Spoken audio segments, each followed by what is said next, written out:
கழுகா இருக்கும், மற்ற முட்டைகள் எல்லாமே காகமா இருக்கும். எல்லாம் சேர்ந்து பறக்குது, எல்லாம் சேர்ந்து பறக்குது, சேர்ந்து உயிர் வாழுது.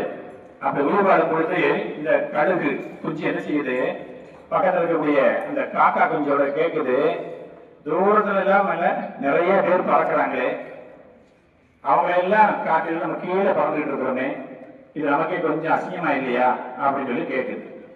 அதுக்கு இந்த காக்கா குஞ்சு என்ன சொல்லுது, அவங்க எல்லாம் வேற இனம், கழுகு இனம், நம்ம எல்லாம் என்னது காக்கை இனம்.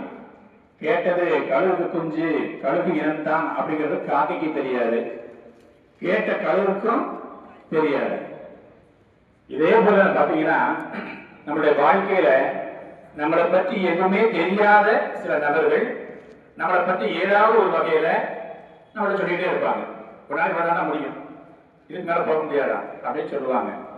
ஆனா அந்த கழுகு என்ன செய்யுது, இதை பார்த்து பார்த்து இந்த கழுகு குஞ்சு பறந்து பறந்து பறந்து என்ன செய்யுது, தன்னுடைய முழு முயற்சியும் எடுத்துச்சான். ஒரு நாள் பயங்கரமான இடி மின்னல் மழை பெய்யுது. இந்த காக்கையெல்லாம் பயந்து அடிச்சு ஓடி என்ன செய்யுது, மர பொந்துகள் அங்கங்க தங்களுக்கு ஓடுது. ஆனா இந்த கழுகு குஞ்சு மட்டும் என்ன செய்யுது, பறந்து முயற்சி பண்ணி அந்த மின்னலையும்